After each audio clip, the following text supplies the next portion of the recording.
뉴욕 증시가 밤사이에 시원하게 올랐습니다. 정말 강하게 오름세를 보여줬는데요. 생산자 물가지수 PPI를 확인한 이후에 안도 랠리가 좀 이어지고 있죠. 네, 시장 예상치를 하회하는 수치가 나왔지만 또 시장의 경기 침체에 너무 주목하진 않았던 것 같습니다.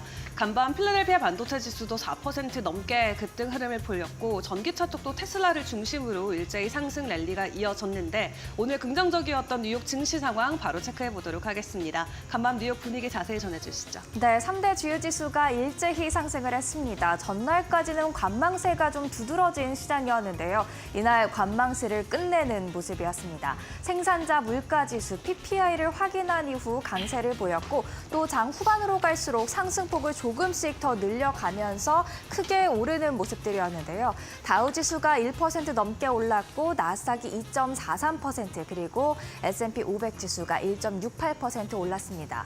S&P 500 지수는 5,400포인트를 그리고 나스닥은 17,000포인트를 회복을 하는 모습이었죠.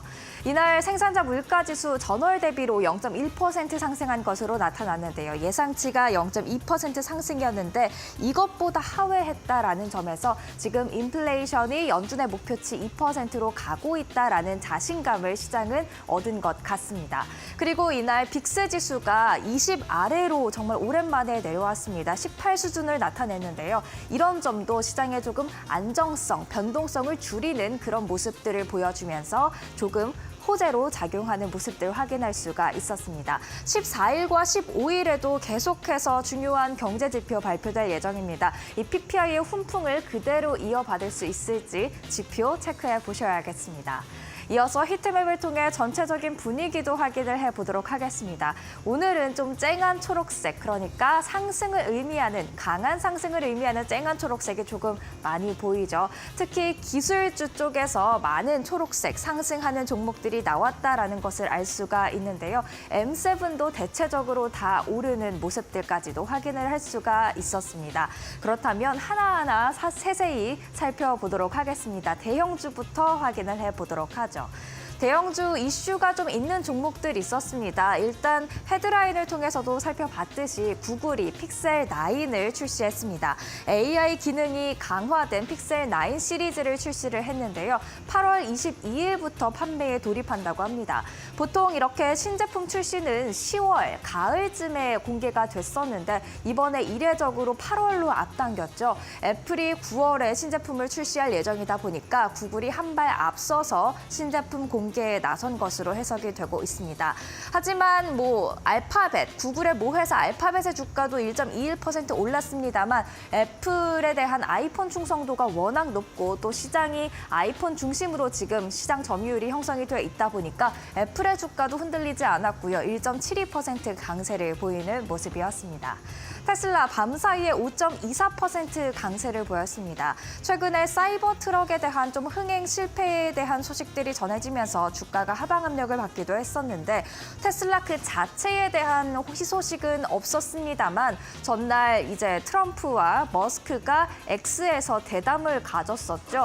이 이후에 테슬라의 주가가 오르는 모습을 나타낸 것으로 보여집니다. 하지만 전미 자동차 노조가 지금 파업 노동자 협박 발언을 했다면서 트럼프와 머스크를 상대로 고소장을 제기한 만큼 앞으로 테슬라의 주가 움직임 좀 변동성이 있을 수 있다는 점은 체크를 하셔야겠습니다.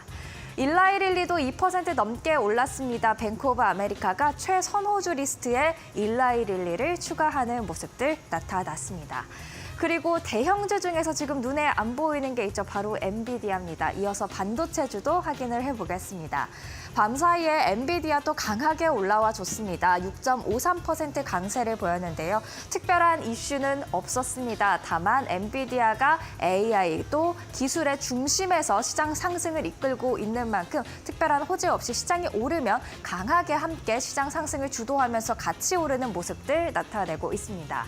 델 테크놀로지스 4.9% 상승했습니다. 실적 발표 이후에 꽤 큰 낙폭을 기록했던 종목인데요. 바클레이즈가 비중 축소에서 동일 비중으로 투자 의견 한 단계 상향 조정했고요. 월가의 전체적인 투자 의견을 보자면 강력 매수 그리고 목표 주가 $158 정도가 되겠습니다. 지금으로부터 약 50% 이상의 추가 상승 여력이 있다는 뜻입니다. 인텔도 5% 이상의 강한 반등을 보여줬습니다. 인텔은 역시나 실적 발표 이후 계속해서 주가 하락세를 걷고 있었는데 반등에 시동을 걸기 시작하는 건지 주목을 해보셔야겠습니다. 월가에서는 전체적인 투자 의견 보유를 나타내고 있고요. 목표 주가는 27달러 82센트가 되겠습니다. 계속해서 섹터별 움직임 그리고 특징주 확인을 더해서 해보도록 하겠습니다. 화요일장에 이슈가 있는 종목들도 있었습니다. 일단 스타벅스와 치폴레 같이 묶어서 보셔야 될 것 같습니다. 스타벅스가 치폴레의 CEO를 차기 CEO로 데리고 왔는데요. 치폴레 CEO가 9월 9일부터 스타벅스 CEO가 될 예정입니다. 이 소식에 스타벅스는 24.5% 강세를 보였지만 치폴레 7.5% 급락세를 보였습니다. 치폴레 CEO가 치폴로에 취임한 이후 치폴레 주가 700% 넘게 올랐었거든요. 과연 이렇게 차기 CEO로 데려오면서 스타벅스의 실적 부진 그리고 주가 부진이 반등할 수 있을지 체크를 해보시면 좋을 것 같습니다. 홈디포 이날 실적을 발표했었죠. 주가 1.23% 올랐습니다. 다만 연간 매출 가이던스가 조금 더 실망스럽게 나왔습니다. 기존의 1% 하락을 전망했다면 3에서 4% 하락 전망으로 조금 더 하향 조정된 건데요. 그럼에도 불구하고 주가가 오른 이유는 이런 소비 부진을 바탕으로 연준이 금리 인하에 나서지 않을까. 그렇다면 홈디포의 매출도 함께 오를 수 있다라는 기대감이 선반영된 것으로 해석됩니다.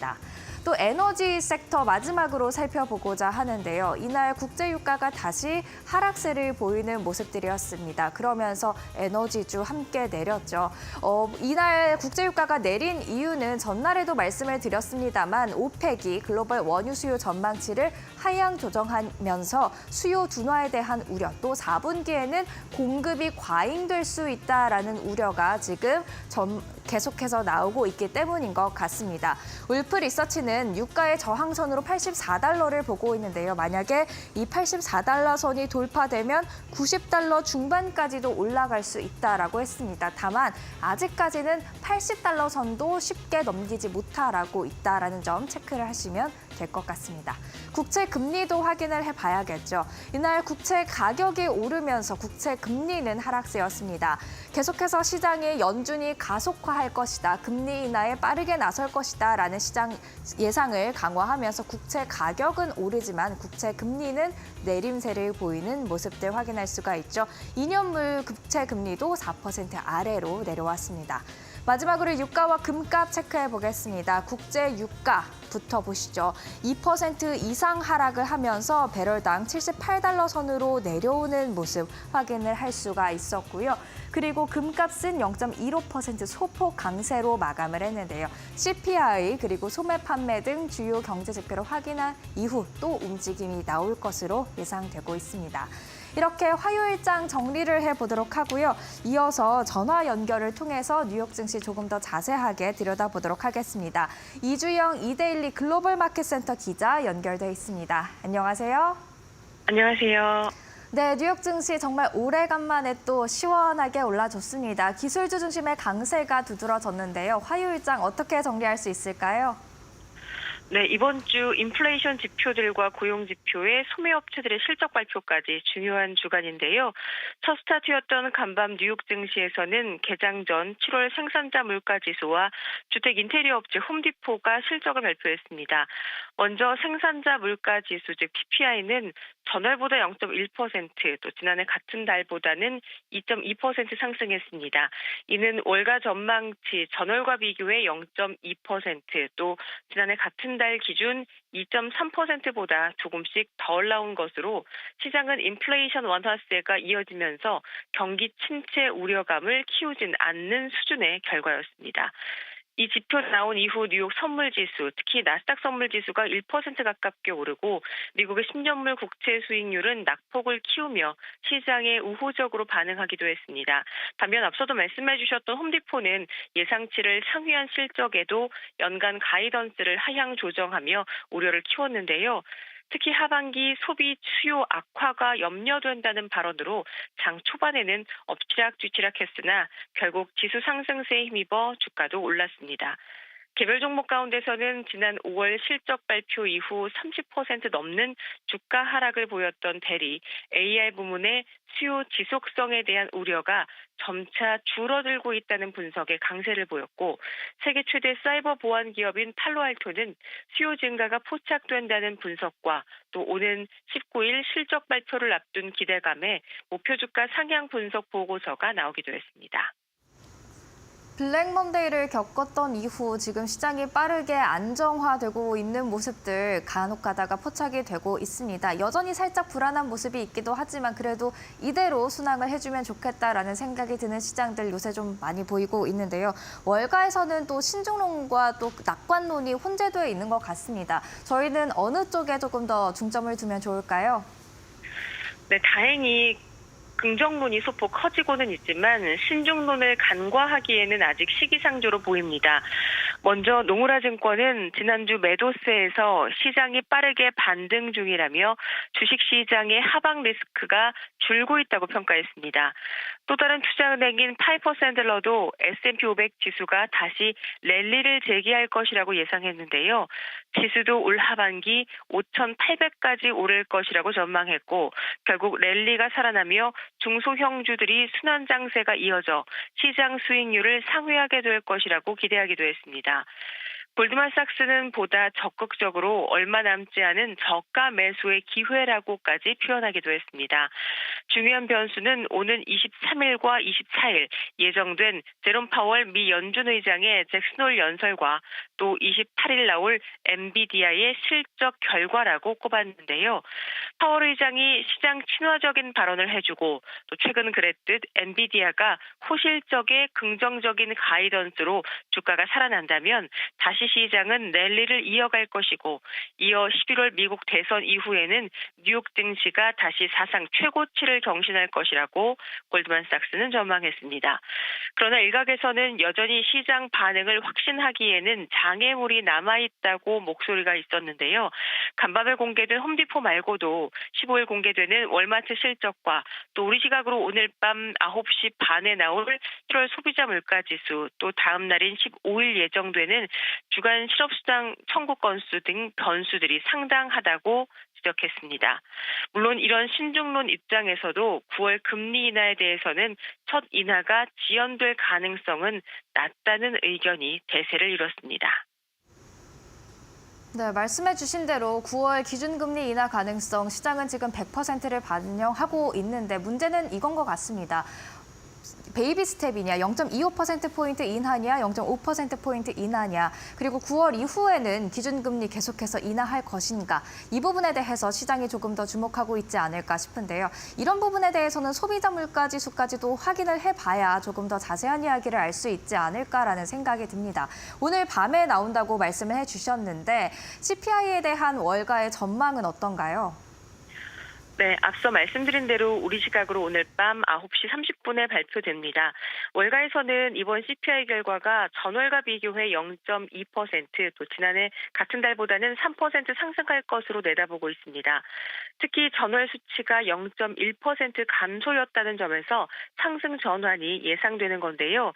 시장에서는 지난 6월 수치의 경우 갑작스러운 항공료 폭락 등 일시적 요인이 영향을 미친 만큼 이번 결과가 상승으로 돌아섰다고 해도 크게 우려스러운 것은 아니라고 판단하고 있습니다. 또 변동성이 큰 식료품과 에너지 부문을 제외한 근원 CPI의 경우는 전월 비로는 0.2%가 또 지난해 같은 달보다는 3.2% 오를 것으로 예상되고 있습니다. 그동안 CPI는 인플레이션 완화 지속 여부를 확인할 수 있는, 즉 연준의 금리 인하 가능성과 시기를 가늠할 수 있는 중요 데이터 중 하나였는데요.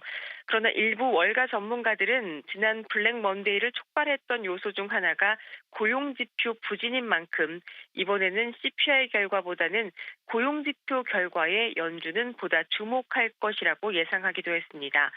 금리 인하 시행 여부에 대해서는 이미 9월 가능성을 제롬 파월 연준 의장도 언급을 했고, 또 시장도 확신을 갖고 있는 만큼 지금 시장은 향후 금리 인하 폭과 경기 연착륙 여부에 초점을 맞추고 있기 때문에 이에 대한 해답을 줄 수 있는 지표들에 더욱 주목할 것이라는 설명입니다.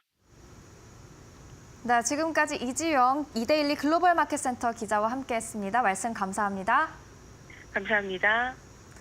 이렇게 시장 정리해봤고요. 이어서 놓쳐서는 안 될 이슈들까지 정리를 해보셔야겠죠. 은주 앵커가 꼼꼼하게 정리해드리겠습니다.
네, 간밤 있었던 외신 헤드라인 함께 확인해보는 머스노우 5 시간입니다.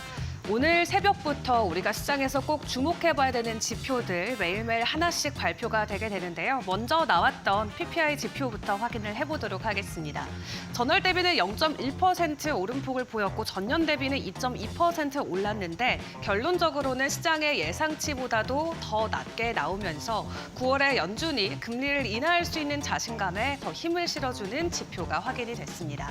조금 더 구체적으로 확인을 해보면 지난 7월 생산자 물가지수는 월가의 컨센이었던 0.2%의 상승보다도 낮았고 전월 기록보다도 낮은 수치를 보였는데요. 이 생산자 물가지수는 상품과 서비스에 대해 생산업자들이 받은 도매 가격으로 인플레이션 선행 지표의 성격을 갖고 있습니다. 다만 변동성이 큰 식품과 에너지 비용 그리고 무역 서비스 비용을 제외한 핵심 생산자 물가는 예상보다 조금은 더 오른 0.3%포인트 상승했는데요. 연율로 확인을 해보면 3.3% 오른 것으로 확인됐습니다. 이렇게 예상보다 낮은 생산자 물가로 인해서 하루 뒤에 나올 소비자 물가지수에 대한 기대치까지 같이 높아지고 있는 상황이죠. 이에 오늘 채권 시장과 주식 시장 일단은 안도하는 하루를 보냈습니다. 오늘 발표됐던 PPI를 놓고 모건 스탠리 산하 이트레이드의 매니징 다이렉터 같은 경우는 7월 PPI가 연준의 긴급 금리 인하를 뒷받침하는 재료가 되진 않지만 9월의 금리 인하 전망을 탈선시키지도 않았다라고 이야기를 했습니다. PPI가 사실 CPI보다는 시장에 미치는 영향력은 적지만 CPI를 선도해서 시장이 주목하는 지표로 자리매김을 하고 있는 만큼 내일 발표되는 CPI에 대한 긍정적인 시그널이 될 것으로 보여지고요. 일단 시장에서는 내일 발표하는 CPI, 시장의 기대치에 부합하는 수치로 나올 것으로 기대하고 있습니다. 그렇다면 현장에서 느끼는 이 실제 작업자들 그리고 사업자들의 경기 체감은 어떨까요? 동일하게 발표된 지표 확인을 해보도록 할 텐데요.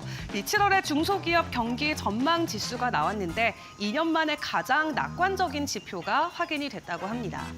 지난주까지만 하더라도 경기 침체 공포에 떨고 있었지만 실제로 미국 중소기업이 체감하고 있는 경기 침체는 없는 것으로 확인이 됐습니다. 지난 7월 6월보다도 2.2포인트 오른 93.7로 중소기업 경기 전망 지수가 확인이 됐는데요. 이로써 4개월 연속 상승세를 이어갔고 팬데믹 이후에도 가장 긴 연속 상승의 기록을 보이기도 했습니다. 향후 사업 상황에 대해서는 여전히 비관적인 부분도 있었지만 경제가 악화될 것으로 예상하는 기업의 비율이 2022년 11월 이후 가장 낮았다라고 하고요. 이 대부분 사업주의 주관적인 판단을 측정하는 지표이기 때문에 향후 몇 달간의 매출이 증가할 것으로 예상하는 기업의 비중까지도 확인을 해볼 수 있었는데 일단 사업자들은 올해 최고 수준까지도 올라갈 수 있다라면서 경기에 대한 자신감을 키우기도 했습니다. 다만 가격 인상을 계획한다는 회사의 비중은 24%로 하락해서 2023년 4월 이후 가장 적은 수치를 보였고요. 또 사업주의 4분의 1은 여전히 인플레이션이 가장 큰 문제다라고 말을 했는데 전월 대비해서 4%포인트 오른 모습을 보였습니다. 구인의 어려움을 보고한 회사의 비율도 약간 증가하기는 했지만 21년 초 이래로 가장 낮은 수준을 유지해주고 있다라고 하는데 실제로 현장에서 체감하고 있는 이 사업자들의 체감치, 이 지표로까지 쭉 이어질 수 있을지 이번 주 말까지 계속 함께 확인을 해보시죠. 그리고 오늘 시장 안에서의 주인공으로는 스타벅스를 생각을 해볼 수 있겠죠. 앞서 다이랭커와도 짧게 확인해보긴 했는데요. 이 스타벅스의 CEO가 전면 교체된다라는 소식과 함께 오늘 장중에 급등하는 모습이 나왔습니다. 사실 주요 종목들 안에서는 올해 스타벅스의 주가 굉장히 지지부진한 모습을 보였었는데 여전히 연초 대비해서도 5%나 낮은 수준을 보여주고 있는데요. 소비자들은 미국 안에서 최근 스타벅스의 커피 가격의 값이 많이 오르자 스타벅스 매장을 방문하지 않는 것으로 확인이 됐습니다. 이에 대한 새로운 해결책을 제시하고자 스타벅스가 새로운 CEO를 본격적으로 선임하고 나섰는데 이 스타벅스가 치폴레 최고 경영자인 브라이언 니콜을 새로운 CEO로 전격 영입한다고 발표했습니다. 말씀드렸던 대로 스타벅스 오늘 주가 급등을 했지만 치폴레 주가는 두 자릿수 이상 하락하는 모습을 보여주기도 했고요. 지난해 3월 취임했던 현 CEO 나라시마는 즉시 회사를 떠날 것으로 확인이 됐고요. 브라이언 니콜이 취임하기 전까지는 최고 재무책임자인 레이첼 루게리가 임시 CEO를 대행한다고 합니다. 스타벅스는 올해 미국과 중국 두 개 가장 큰 시장에서 매출 부진으로 어려움을 겪었었는데 최근 분기에도 동일 매장 매출이 3% 감소했다고 보고한 바 있습니다. 그런 반면 브라이언 니콜 새로 선임되는 CEO 같은 경우는 지난 2018년부터 치폴레 CEO로 재직을 했었는데 지금까지 치폴레의 급성장을 이끌었다라는 시장의 평가를 받고 있습니다. 팬데믹 기간을 포함한 그의 임기 기간 동안 치폴레 주가가 무려 800% 가까이 급등했기 때문인데요. 최근 분기에 다른 레스토랑들 같은 경우는 소비자 지출이 감소하고 있다라고 발표했지만 오히려 치폴레는 트래픽과 매출이 성장하는 성과가 나오고 있었던 상황입니다. 주가 측면에서 아쉬웠던 스타벅스, 이번에 새로 들어오는 CEO와 함께 주가도 새로운 성장 국면으로 들어갈 수 있을지 함께 기대하시면서 지켜보시죠. 그리고 간밤에 구글이 또 새로운 스마트폰 출시를 했습니다. 원래는 조금 더 늦게 출시하는 게 맞는데 아무래도 경쟁사인 애플을 의식한 것으로 시장은 생각을 하고 있는데요. 이번 새로운 핸드폰과 함께 또 AI 서비스까지 동시에 공개를 했습니다. 픽셀 9 시리즈와 함께 인공지능 모델인 제미나이의 새로운 기능을 공개하기도 했는데요. 그 제미나이의 이름은 제미나이 라이브라고 합니다. 스마트폰에서 친구처럼 자연스러운 대화가 가능하게 됐다라고 하는데 앞서 오픈 AI와 애플이 소개했던 GPT-4o나 이 애플 인텔리전스와 같이 실제 사람과 대화하는 듯한 경험을 선사한다고 합니다. 우리가 명령을 내리면 챗봇이 반응하는 순차적 대화 기능과 달리 이 AI의 답변을 중간에 끊을 수도 있고요. 다른 말을 건네서 자연스럽게 대화를 이어갈 수 있다고 합니다. 전반적인 답변의 수준과 목소리도 더욱 인간과 유사해졌다라고 하고 핸즈프리도 지원이 되기 때문에 화면이 잠겨있는 상태에서도 계속 대화를 이어갈 수 있어서 음성이 닿는다면 언제든 명령을 내릴 수 있는 AI 비서의 역할을 해줄 것으로 시장이 기대하고 있습니다. 뿐만 아니라 안드로이드 스마트폰에서는 제미나이가 화면 정보를 인식하는 한편 기기 내부를 제어도 할 수 있다라고 하는데 예를 들어서 유튜브에서 먹방을 보면서 식당을 찾아달라라고 요청하면 구글 검색과 맵을 통해서 이를 파악하고 예약까지 해준다고 하고요. 예약을 마친 이후에는 캘린더에 일정을 저장하고 일행들에게 메시지나 이메일로 공유도 할 수 있다고 합니다. 그리고 더욱더 놀라운 건 구글은 애플 아이폰에서도 제미나이 라이브를 사용할 수 있다라고 밝혔는데요. 물론 OS 차원 접근이 불가능한 만큼 안드로이드보다는 사용성이 떨어질 것으로 보여지고 있지만 어쨌든 애플에게는 큰 타격이 될 수도 있다라는 전망도 나오고 있습니다. 늦어도 9월까지는 글로벌 각지에서 현지 언어의 서비스로 출시가 된다라고 하는데 이번 애플 아이폰 16보다 픽셀 9이 더 큰 성과와 기대감을 불러일으킬 수 있을지 앞으로의 시장 상황도 함께 챙겨보시죠. 마지막으로 암호화폐 시장 상황도 보도록 하겠습니다. 어제 트럼프와 머스크의 2시간 라이브 동안 사실 코인과 관련된 언급이 없어서 이 암호화폐 시장에서는 다소 아쉽다라는 반응이 많이 나왔는데요. 다만 여기에 동시에 앞으로 해리스 부통령이 정권을 잡게 된다면 지금 바이든 행정부가 이어가고 있는 암호화폐에 대한 강력 규제가 유지될 수도 있다라는 전망이 나오면서 되려 기대감이 실망감으로 바뀌었습니다. 이에 간밤 동안에 비트코인을 포함한 암호화폐 전반적으로 가격 눌림이 계속 이어지는 모습이 나왔는데요. 트럼프 트레이드에 계속 기대봐도 괜찮을지 암호화폐 시장 상황도 꼼꼼한 체크가 필요해 보입니다. 지금까지 머스노우 5 시간이었습니다.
안녕하세요. 매드토크 신일섭입니다. 오늘의 주제는 치폴레 CEO 스벅에 뜨다. 피트 3분 커리 매운맛입니다.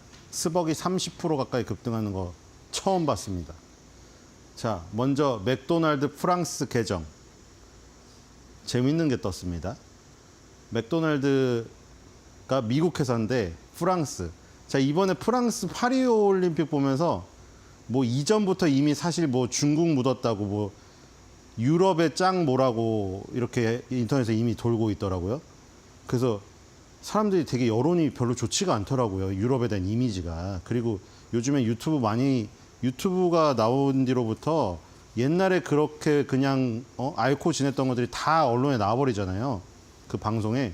그래서 뭐 몽마르트 언덕이니 에펠탑 앞에서 금목걸이 강매당하고 무슨 소매치기 당하고 이런 것들, 그쵸? 지하철에서 찌린내 나고 이런 게 다 밝혀져 버려서 무슨 옛날에 에펠탑과 몽마르트 언덕의 아름다움에 뒤에 묻혀져 있던 그 드로움이 이미 다 알고 있더라고요. 그래서 막 세느강에 수영하러 들어가라고 했을 때 저거 미쳤다. 그럼 마크롱부터 들어가라 막 이런 얘기도 있고, 세느강이 실제로 한강에 대장균의 50배가 저기 방출되고 막 이러잖아요. 발견되고. 이미지가 안 좋은 상태에서 거기다가 개회식 폐막식에서 또 그렇죠? 뭐 폐막식은 톰 크루즈가 나와서 봉합을 했는데 그건 미국 사람이고, 그 개회식에서 또 말도 안 되는 이상한 최후의 만찬을 막 야설같이 해가지고 또 논란이 됐잖아요. 그래서 굉장히 실망했다는 사람들이 많은데, 이번에 또 프랑스의 자존심을 그 금가게 한 사건이 있었죠. 그 전에도 사실 우리나라 펜싱할 때 보세요. 펜싱의 종주국이라는 프랑스에서 어떻게 그렇게 야유를 합니까? 홈이라고 그렇게 야유를 해도 되는 겁니까? 우리나라 선수들한테? 그쵸? 그 펜싱이 무슨 약간 신사의 어떤 게임 아니었어요? 진짜 그런 걸 보면서 야, 저게 선진국이야? 실망한 사람 많았습니다. 그리고 이제 또 프랑스가 그래서 자존심이 센 것 같아요. 그쵸? 옛날에 불란서라는 단어는 없어졌지만 걔네는 프랑스나 이탈리아 애들은 영어도 안 쓰잖아요. 자기네 자신들의 그 자국어에 자존심이 세가지고 그 자존심에 스크래치 조금 나면은 좀 약간 저기 하는 것 같아요. 열폭하는 것 같아요. 이번에도 그런 사건이 있었죠. 일단 맥도날드 프랑스 계정에 재밌는 거 하나 올라왔습니다. 자, 뒤에 봅시다. 이게 제일 최신 피드인데. 이거 보세요. 맥도날드 클래식 커리. 맥도날드 클래식 커리 소스를 여기 보시면은 이제 안 판대요. 안 판다고 내놨는데 이거 왜 내놨는지 아시죠? 왜 내놨는지 아시나요? 뒤로 가볼까요? 여기 듀렉스 공식 홈페이지에서 얼른 이거 달았어요. 그리고 우리는 카레마 콘돔 프로젝트를 취소할 거야. 이게 뭐냐면은 프랑스의 웬바냐마라는 NBA 신성이 있잖아요. 그리고 홈이잖아요. 이번에 드림팀을 꺾을 줄 알았나 봐요. 그런데 지금 졌잖아요. 근데 커리한테 또 박살이 났단 말이에요. 그래가지고 맥도날드 프랑스 계정에서 이거는 맥도날드잖아요. 그러니까 맥도날드는 이렇게 여유롭게 재밌게 올린 거예요. 그냥 맥도날드 프랑스 계정이니까 우리 이제 커리한테 그렇게 당했으니까 커리맛 소스를 맥도날드에서 안 팔 거야 이거 이렇게 한 거예요. 듀렉스는 그냥 껴가지고 자기 마케팅 하려고 헛소리 한 거고 카레맛 콘돔이 어디 있습니까 세상에. 그냥 이벤트 하려고 올랐어요. 그래서 얘는 그냥 입소문만 난 거고 중요한 거는 맥도날드 프랑스 계정에서 커리맛 소스를 안 팔 거야 라고 이렇게 재미로 마케팅적으로 올린 것조차도 프랑스인들은 열폭하고 있다는 거죠. 그러니까 유머를 유머로 받아들이지 못하는 그 선진국 사람들은 좀 여유로움이 있을 거라는 우리의 생각을 고정관념을 다 깨는 거죠. 실망스럽습니다. 자, 어쨌든 뒤로 가보겠습니다. 자, 그래서 3분 매운맛 카리. 자, 진짜 딱 3분 남겨놓고 3점슛 4방을 터뜨리는데 진짜 말도 안 됩니다. 커친놈 모드였죠. 진짜 그게 어떻게 그런 게 다 들어가나요? 맨 마지막 3점슛은 진짜 다 상대의 그 추격 의지를 꺾는 3점슛이었어요. 그래서 3분 매운맛 커리다. 이런 얘기가 나왔고, 자, 그 다음 장면 갑시다. 뭐, 파리올림픽에서 굉장히 그 회자가 되는 장면이 여러 개 있지만 그 중에 하나가 되겠죠. 르브론 제임스랑 커리가 이 포옹하는. 커리는 항상 이거 물고 있잖아요, 마우스피스. 근데 이게 왜 회자가 되냐면 커리가 올림픽 처음 나왔어요. 지금 36이거든요. 커리도 이제 은퇴해야 돼요. 르브론은 40이에요, 이제. 그러니까 지금 뭐냐면 르브론은 동메달 하나랑 금메달 3개 땄거든요, 지금까지. 근데 이 커리는 지금 처음 나온 게 맨날 골든스테이트 자기 그 팀 훈련해야 된다고 참가를 안 했어요. 그러다가 르브론 제임스가 드림팀의 위상이 흔들리니까 리딤팀이라고 다시 만들자고 전화해서 불러냈어요. 그래가지고 얘네 둘이 르커 대전이라고 맨날 붙었잖아요, 결승전에서. 라이벌이었잖아요. 근데 호흡을 맞추는 모습, 완벽한 호흡으로 우승을 했습니다. 그래서 이게 굉장히 회자되는 장면 중에 하나가 될 것이고요. 뒤로 가겠습니다. 오늘의 주제랑 다 연관이 되어 있습니다. 자, 그리고 여기에 보시면은 요거죠. 이게 프랑스어예요. 나인 나이. 자, 여기서도 마찬가지야. 자, 커리가 프랑스에서 물론 슈퍼스타니까 인기가 많겠죠. 근데 프랑스인한테 테러 당할 수도 있는 이상한 사람들도 많잖아요. 테러 당할 수도 있는데 설마 이거를 프랑스인 너네 이거 근데 나한테 망신당했으니까 너네 또 망신 줄게. 그렇게 했을까요, 설마?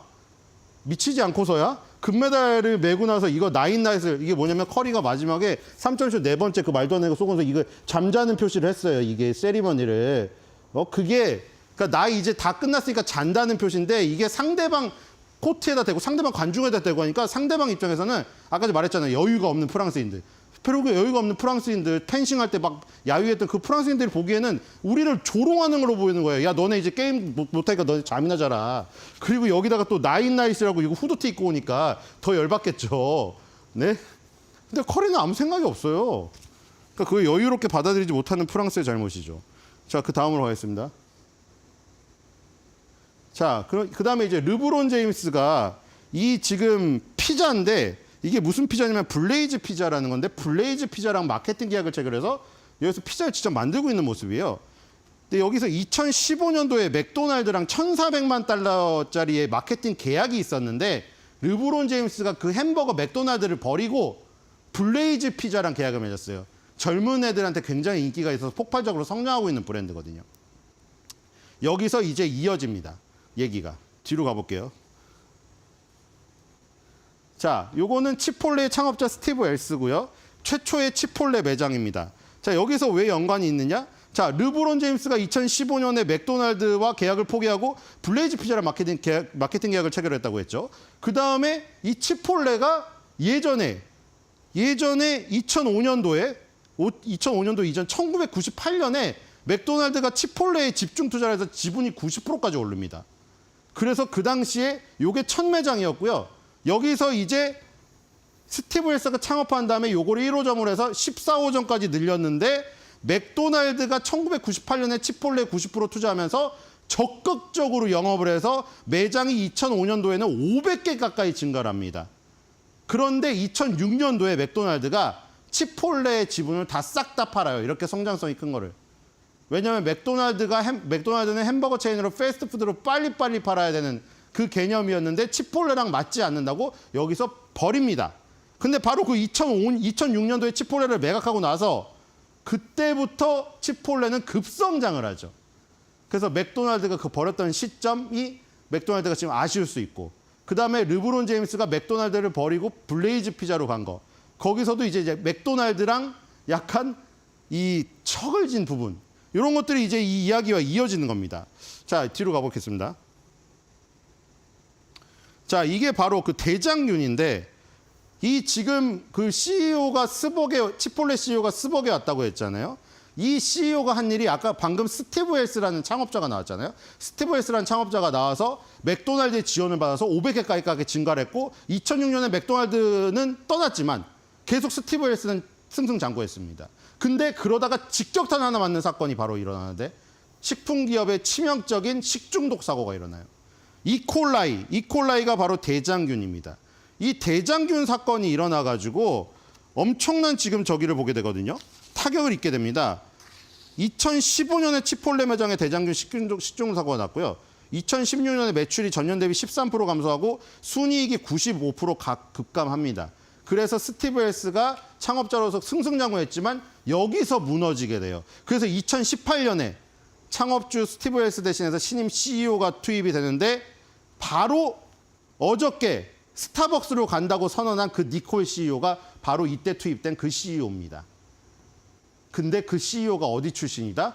타코벨 출신이에요. 너무 재밌죠? 경쟁사인 타코벨에 있다가 치폴레의 위기를 구하기 위해서 투입이 됐어요. 근데 지금 또 위기를 구하기 위해서 스벅에 투입이 된 거예요. 그러면은 스벅은 뭘 보고 했을까? 이 당시에 투입이 되자마자 이 당시에 처음에 9개 주에서 52명이 감염돼서 시작이 됐는데 이게 여기서 마무리가 될 줄 알았더니만 이 식재료들이 다 오염이 됐는지 완전히 퍼져버렸어요. 결정타로 보스턴에서 140명의 대학생들이 단체로 식중독에 걸려버렸어요. 치폴레를 먹다가.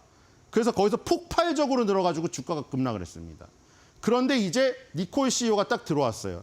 그래서 맨 처음에 뭘 했냐면은 위생검사를 통해서 이 당시에는 매장이 1,700개가 됐습니다. 아까 500개까지 늘었을 때 맥도날드가 지분 팔고 나갔다고 했잖아요. 근데 그 뒤에 매장이 3배로 증가했어요. 맥도날드는 되게 아쉽겠죠.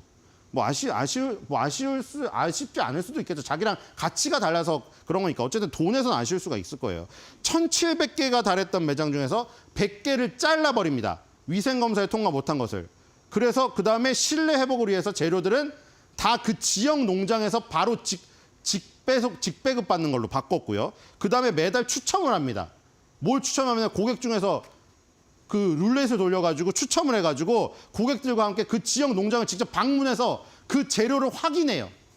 그런 작업을 했습니다. 그리고 뭐 지금 제가 예전에 말했던 그 백종원 선생님이 너무 많은 프랜차이즈다 보니까 전바점이 크다고 했잖아요. 이것도 마찬가지예요. 매장마다 위상 상태가 너무 달라서 치폴레 이미지가 깎이니 매장 5개, 6개를 섹터로 묶어가지고 너네끼리 팀해서 요 팀끼리 재료 유통을 관리해라. 이렇게 묶었어요. 그래서 그때부터 주가가 3배가 오릅니다. 주가가 3배가 오르는 동안에 스타벅스는 20% 하락을 합니다. 정확히 주가가 5년 동안 242%가 치폴레가 오른 동안 스타벅스는 5년 동안 20% 하락을 합니다. 그래서 이렇게 살려놓고 물론 제가 좋아하는 그 빌 에크먼이 또 들어와가지고 행동주의 투자자가 들어와가지고 치폴레를 자극시켜서 올린 부분도 있죠. 그 부분도 있고 어쨌든 치폴레가 뭐 3,000달러 가까이 갑니다. 그래서 이제 스벅이 지금 굉장히 지금 위기에 처해 있거든요. 그래서 이 니콜 CEO를 불러온 겁니다. 과연 타코벨에서 치폴레에서 스벅으로 간 그의 이력에는 어떤 또 이야기가 기다리고 있을지 흥미진진합니다. 다음으로 가겠습니다. 자, 바로 이 니콜 CEO입니다. 아직 아주 젊죠. 이분이 이제 위기의 상황에서 투입되는 어떤 그 약간 구세주로, 그러니까 이분도 자신감이 없으면 여기 가지 않겠죠. 왜냐하면 자기가 식중독에 완전 식중독으로 나락으로 갈 뻔한 스티브 헬스가 창업한 치폴레를 살려가지고 지금 그냥 이 상황에서 은퇴라거나 강연만 다녀도 자기의 커리어에 문제가 없어요. 그렇죠? 그냥 위인으로 대접받겠죠. 근데 여기서 만약에 스벅에 가가지고 망친다. 그러면은 치폴레에서 했던 명성과 이런 걸 다 깎아먹을 수 있는데도 가셨잖아요. 그러니까 물론 아직 젊고 할 일이 많다고 생각해서 가는 것도 있지만 자신감도 있다고 생각이 됩니다. 안 그러면 돈만 준다고 그걸 가나요? 그래서 어쨌든 자신감이 굉장히 있으신 분이라는 생각이 들고요. 다음으로 가겠습니다. 그래서 스타벅스의 실적이 그러면 얼마나 망가져 있나를 볼게요. 왜 니콜 CEO를 불러왔는가? 2023년 3분기가 바로 직전 분기 실적입니다. 자, 다 회계 기준이 틀려요. 그렇죠? 월마트는 2025년도에죠, 또. 같은 분기로 그냥 우리나라 계절 분기로 생각하는 게 편합니다. 매출액은 마이너스 1% 해서 9.1빌리언 달러 나왔고요. 순이익이 마이너스 8% 급감했습니다. EPS도 마이너스 6% 저희 감소했고요. 이 조정된 주당 순이익도 마이너스 7% 감소했습니다. 전체적으로 다 감소를 해버렸고요. 지금 여기 노스 아메리카 북미는 겨우 플러스 1%, 북미가 74.9% 차지하니까 이거 플러스 1% 늘어서 겨우 전체적인 매출 비중으로 선방을 했지만 전체 국제에서 떨어졌습니다. 물론 그것도 있겠죠. 중국에서 스타벅스 사업을 막 하려고 했는데 중국의 스타벅스 저가형 루이신 커피도 있고 중국이 미국을 밀어내려는 그 부분 때문에 있기도 하겠죠. 어쨌든 그런 거를 다 감안하고 사업을 성공시켜야 되는 게 CEO와 그 기업들의 임무 아닙니까? 마이너스 7%죠. 그다음에 이 디벨로먼트, 그 점포 개발 부분이죠. 이 부분 작아요. 어쨌든 점포 개발 부분도 2%다. 저 부분이 우리가 개발이라고 하죠. 새로운 점포를 개설하려고 다녀야 되는데 새로운 점포가 개설이 안 된 것이죠. 그리고 이게 마이너스로 전환됐잖아요. 항상 중요한. 이 동일 매장 매출 비교가 3%, 7%, 5%, 11%, 10% 잘 가다가 2024년도 2분기부터 마이너스 4, 마이너스 3으로 꺾이고 있습니다. 그러니까 지금 위기 상황이에요. 매출액, 순이익, 주당 순이익 다 줄고 있고요. 지금 국제적으로 글로벌 사업이 잘 안 되고 있고 지금 비교 대상 매출 매장이 마이너스로 전환이 돼버렸어요. 그래서 이런 것 때문에 데려온 겁니다. 자, 니콜 CEO가 이거를 지금 타개할 수 있을까요? 차트를 보면서 마무리하도록 하겠습니다. 자, 그래서 니콜 CEO에 대한 기대감이 이만큼이었습니다. 시장에서. 완전히 초급등을 해가지고 갭상승해서 장 마감까지 마무리가 됐습니다. 자, 주봉 월봉을 보죠. 어느 정도 수준인가? 네, 엄청난 장대 양봉이 일단 나왔습니다. 근데 지금 50개월선 뚫었는데 50주선 뚫었는데 200주선이 위에 있네요. 자, 월봉으로 보겠습니다. 자, 월봉입니다. 월봉도 마찬가지죠. 초장대 양봉이 나왔으나 50개월선에 딱 막혔네요. 그렇죠? 이 주봉에서 200주선, 월봉에서 50개월선, 중요한 50과 200선에 다 맞닿았습니다.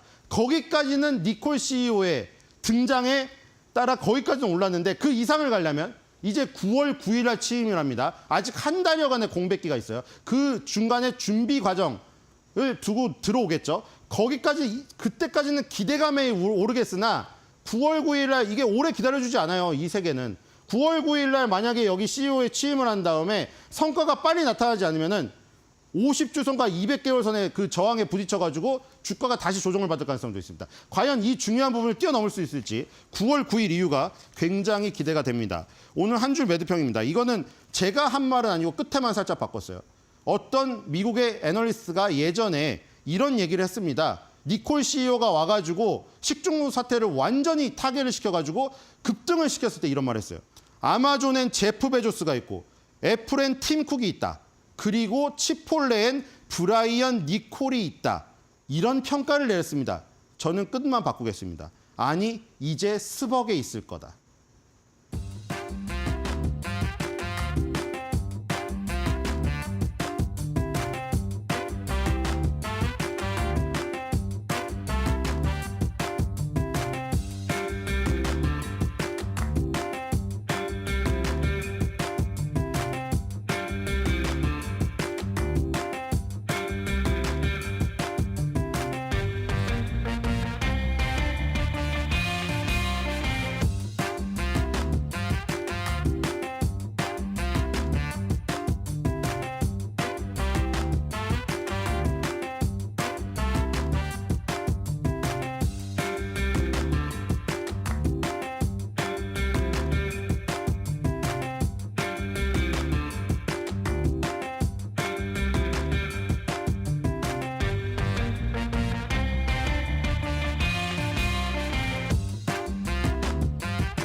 네, 어제였죠. 일론 머스크 그리고 도널드 트럼프가 함께 만나서 온라인으로 2시간 동안의 인터뷰를 진행했습니다.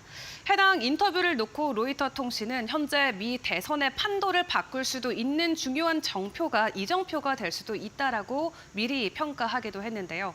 정말 그렇게 중요했던 대화 내용들이 오갔을까요? 어제 보지 못하셨던 분들을 위해서 오늘 제가 다시 한번 정리를 해드리도록 하겠습니다. 일단 적에서 동지가 된 그들의 과거 관계부터 재정립을 해봐야 될 것 같은데 과거 그들은 사실 공개적으로 서로 비난을 이어갈 만큼 사이가 좋지는 않았었습니다. 트럼프 대통령이 처음에 당선됐을 당시에 힐러리를 지지하진 않지만 나는 트럼프도 대통령직에 적합하지 않다라고 생각한다고 머스크가 과거 이야기한 바가 있었고요. 또 바이든과의 대선 당시에도 2연타를 또 날리기도 했었죠. 그 당시에도 바이든을 지지한다라고 공개적으로 입장을 내놓기도 했습니다. 그리고 2년 뒤인 2022년에는 아예 공개 설전을 둘이 이어갔었는데 그 당시 머스크는 트럼프의 정치 은퇴를 요구한다라고 발언을 했었고요. 트럼프는 머스크는 믿을 수 없는 허풍쟁이다라고 비난의 말을 또 받아치기도 했습니다. 하지만 그 이후로 머스크의 입장이 조금씩 바뀌기 시작했는데 가장 중요했던 사건의 계기는 바이든 정부의 전기차 정상회담이었을 것이다라고 모두가 예측을 하고 있습니다. 당시에 미국에서 가장 많이 팔렸던 전기차가 테슬라였음에도 불구하고 바이든 정부는 GM이나 포드, 스텔란티스의 경영진만 초대한 이후에 전기차 정상회담을 이어갔고요. 그 뒤로 머스크는 바이든에게 빈정이 상해서였을까요? 트럼프 쪽으로 돌아선 것으로 보여졌습니다. 그 뒤부터는 이번 대선을 계기로 본격적으로 트럼프의 관계가 바뀐 모습을 보여주고 있는데 이런 둘이 만나서 시장을 깜짝 놀라게 할 만한 것들을 준비했다라면서 꿀잼을 보장하겠다라고 시장의 기대감을 높였었죠. 다만 시작이 순조롭진 않았습니다. 어제 인터뷰 시간에 맞춰서 저도 들어가 봤는데 사실 오랫동안 그들의 소리가 들리지 않았었고요. 130만 명이 동시에 시청을 했는데 시작이 긍정적이지는 못했습니다. 헤지펀드의 거물 빌 에크먼 같은 경우도 일론에게 우리가 접속할 수 없다라고 알려달라고 트윗을 올리기도 했고요. 시작부터 접속 장애가 나오면서 결론적으로는 40분 정도 지연이 됐었는데 이 해당 사태를 놓고 머스크는 최대 800만 명까지 동시 접속 가능하도록 시험을 마쳤지만 대규모의 디도스 공격이 나왔다라고 일단은 발언을 했습니다. 그를 놓고 구체적인 기술적인 정보가 제공되진 않아서 정말 디도스 공격이었는지는 확인이 불가하지만 일단은 공격이 있었다라고 하고요. 2시간에 걸쳐서 진행됐던 인터뷰 안에서 머스크는 트럼프의 모든 발언에 비판이나 비난을 하지 않고 그렇다, 맞다, 긍정으로 화답을 했습니다. 이에 일부 누리꾼들은 머스크도 이렇게 열심히 사회생활하는데 나도 열심히 살아야겠다라는 우픈 반응을 보여주기도 했고요. 머스크는 트럼프가 가는 길이 맞는 길이다라면서 적극적으로 지지하는 발언을 2시간 내내 이어갔습니다. 그들의 2시간 대화 내용을 확인을 해봤을 때 어떤 부분들이 가장 주요 쟁점이었는지 먼저 확인을 해봐야겠죠. 크게 3가지로 나눌 수 있겠습니다. 대부분의 시간은 이 민주당과 해리스를 비판하는 데 사용이 됐었습니다. 이민 정책 그리고 연방 소득세 폐지와 관련된 부분에 대한 이야기가 나왔는데 일단 트럼프 전 대통령은 해리스와 바이든의 느슨한 이민 정책 때문에 불법 이민자들이 멕시코와 연결된 미국 국경을 넘고 있다라고 현재 상황을 전했습니다. 그러면서 만약 내가 당선이 되면 역사상 최대 규모로 이민자들의 추방을 단행하겠다라고 예고했고요. 지금 온두라스나 엘살바도르, 과테말라와 같은 국가에서 범죄자들이 연간 수백만 명씩 미국으로 들어오고 있다라고 주장을 펼치기도 했습니다. 그리고 연방소득세 폐지와 관련해서는 최근에 해리스가 최근 네바다주에 참석을 해서 팁에 관련된 연방소득세를 폐지하겠다는 공약을 내놨었죠.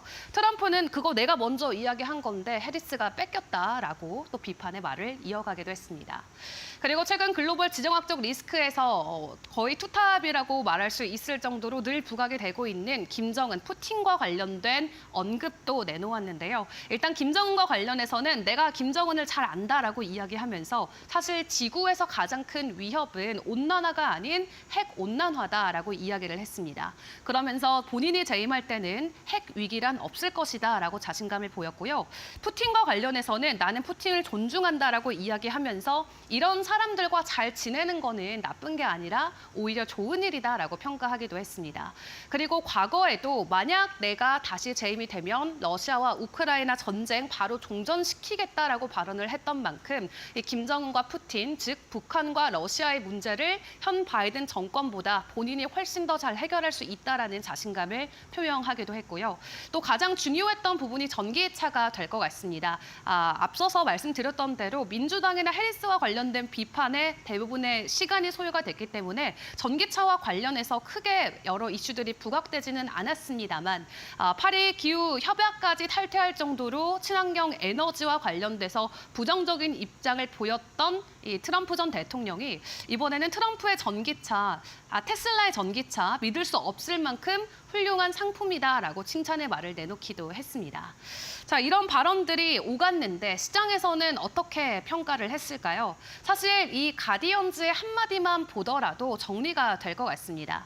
행성 크기만한 두 자아의 놀랍도록 지루한 만남이었다라는 헤드라인으로 장식을 했는데 말 그대로 그들만의 티키타카였다라는 반응이 많았고요. 그 외 언론지에서도 일제히 입장들을 표명을 했는데 영국의 가디언은 트럼프를 지지하는 우파 유권자들을 위한 행사였다라고 이야기를 했고요. 로이터 통신은 트럼프 전 대통령이 횡설수설했다. 또 CNN은 최소 20여 개 거짓 주장을 늘어놓았다라면서 알맹이가 없는 그들만의 티키타카였다라는 분석이 많았습니다.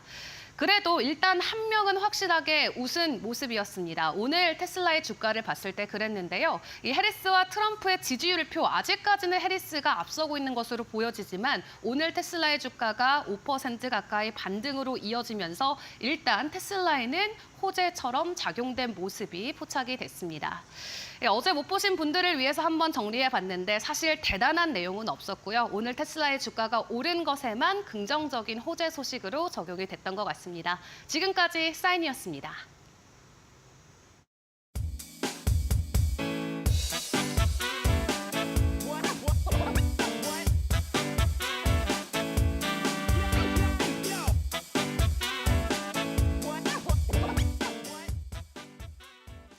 뉴욕 증시가 좋게 끝났으니까 국내 증시도 잘 살펴봐야겠죠. 네, 저희 7시에 다시 돌아와서 다시 인사드리도록 하겠습니다. 채널 고정해주세요.